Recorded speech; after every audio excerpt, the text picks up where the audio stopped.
panas-panasan, silakan.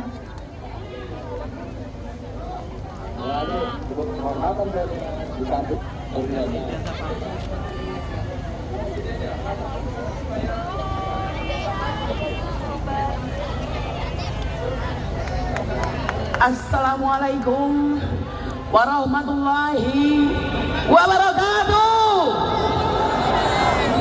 Sekali lagi, Assalamualaikum warahmatullahi wabarakatuh. Tetap merdeka, merdeka, merdeka. Innalillahi wa inna ilaihi rajiun.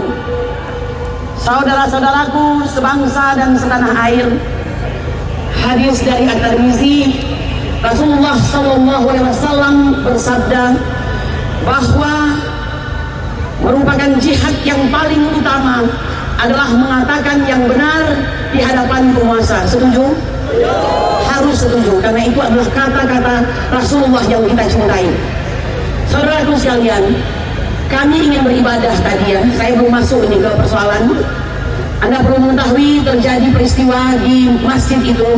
Konon kabarnya masjid itu adalah milik dari kementeriannya Bapak Sandiaga Uno.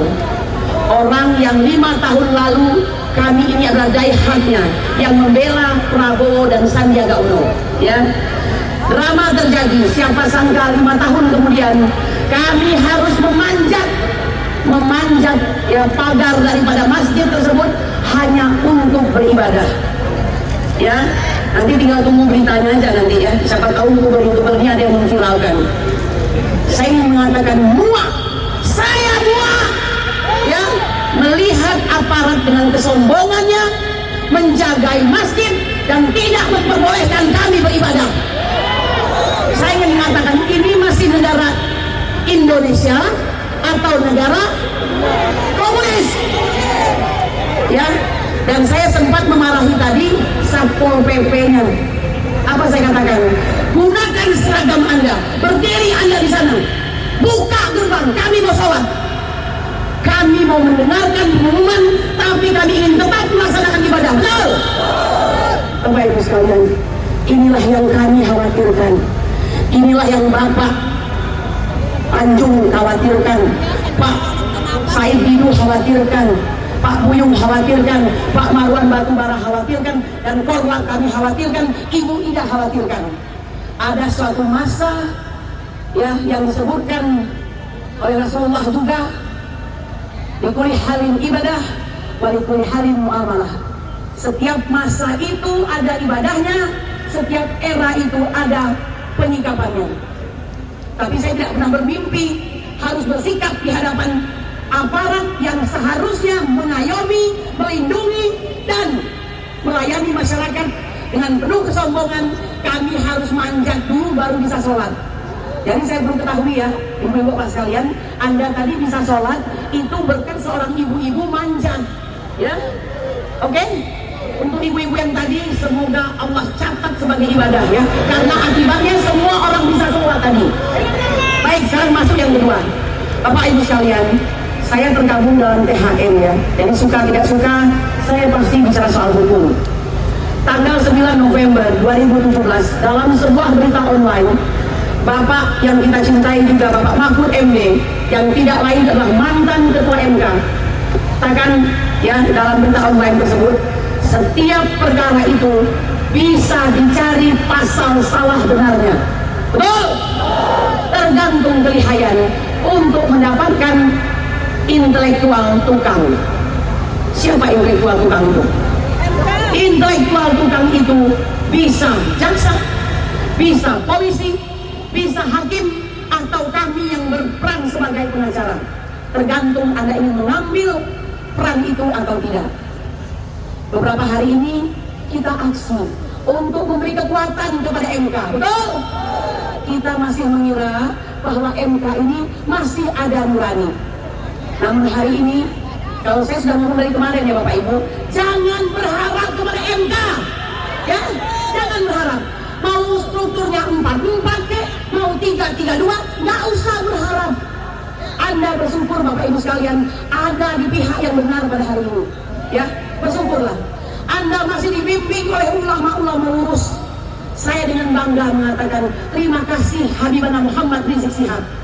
Terima kasih FPI. Terima kasih LSM yang begitu mencintai bangsa Indonesia. Ya, terima kasih. Terima kasih Poros Buruh. Terima kasih Pak Din Samsudin. Semua kita harus berterima kasih. Ya. Jadi saya ingin mengatakan jangan pernah berharap kepada manusia, pasti kecewa. Refri Harun sendiri dalam salah satunya pernah mengatakan apa? Bahwa di hadapan para hakim MK tersebut ada keselamatan, kesejahteraan, tapi juga ada tekanan. Dalam salah satu podcast ya bersama Bambang Wijayanto kalau tidak salah, Bapak Hamdan Zulfa menyampaikan sudah ada yang diancam akan ditembak. Ya, nah, oleh karena itu tidak ada yang salah Bapak Ibu. Perjuangan memang seperti itu. Yang salah hanya satu. Mereka tidak cukup kuat. Mereka tidak cukup berani. Betul. Mereka tidak memilih sebuah jalan menyelamatkan bangsa Indonesia. Saya ingin mengatakan Bapak Ibu sekalian, mengapa kita ikut pemilihan? Karena pemilihan umum itu adalah radical break. Betul. 10 tahun Jokowi yang ada adalah kerusakan di bidang hukum, di bidang ekonomi, tipu menipu, betul atau tidak? Habiskan sumber daya alam, impor besar-besaran, pecah belah anak bangsa. Oleh karena itu tadinya kita berharap bahwa pemilu ini akan menjadi radical break, di mana dia berhenti dan tidak lagi berkuasa. Saya ingin pemimpin satu yang tidak jual negara. Saya ingin pemimpin yang setia. Saya ingin pemimpin yang takut akan Allah, takut akan Rasulnya, tapi cinta kepada kami. Saya ingin pemimpin yang tidak suka bohong. Saya ingin pemimpin yang tegakkan hukum. Betul. Hari ini, orang yang dulu kita bela memenangkannya. Inilah dramanya Allah. Nah, oleh karena itu saya mengatakan belum berakhir ya. Saya menguatkan diri saya sendiri, belum berakhir. Tetap berada di jalur komando ulama. Mengapa saya peruntukkan ini? Dahulu sedikit ya, sejarah bangsa Indonesia ini dan sejarah dunia. Semua jenderal-jenderal besar yang gagah perkasa, gagah berani dan takuti, ketika akan terjadi peperangan pasti akan lari kepada ulama. Betul. Mengapa? Karena dalam peperangan akan terjadi pembantaian, pembunuhan berdarah-darah, sehingga seorang jenderal yang hebat pun membutuhkan dari ulama. Tapi apa yang terjadi? Saya mengatakan kepada Anda pengalaman saya pribadi sebagai pembela ulama bersama TPUA, TPAI, ulama kita adalah bagian yang paling sering dihinakan, ya, paling sering dihinakan, dikatakan teroris lah dan segala macam. Hari ini saya berdiri untuk memilih perubahan karena saya menginginkan ada pemimpin negara ini yang menghargai kembali ulama. Betul. Pemimpin yang tidak akan menghabiskan sumber daya alam, karena hidup ini bukan untuk hari ini. Ada anak cucu kita. Rakus sekali kau, ya. Mohon maaf, si asam sulfat itu, asam bergurau atau asam sulfat itu,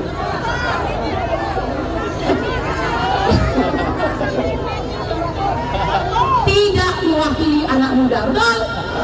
PMUI mengatakan anak muda itu wakilnya bukan anak-anak sultan. Sultan apa? Sultan Andara begitu? Yang uangnya triliunan, bukan. Seharusnya anak muda itu adalah anak petani, anak nelayan, anak-anak yang berada di bawah garis kemiskinan, tapi mereka pintar, tapi tak punya biaya. Itulah yang selalu jadi perjuangan. Betul?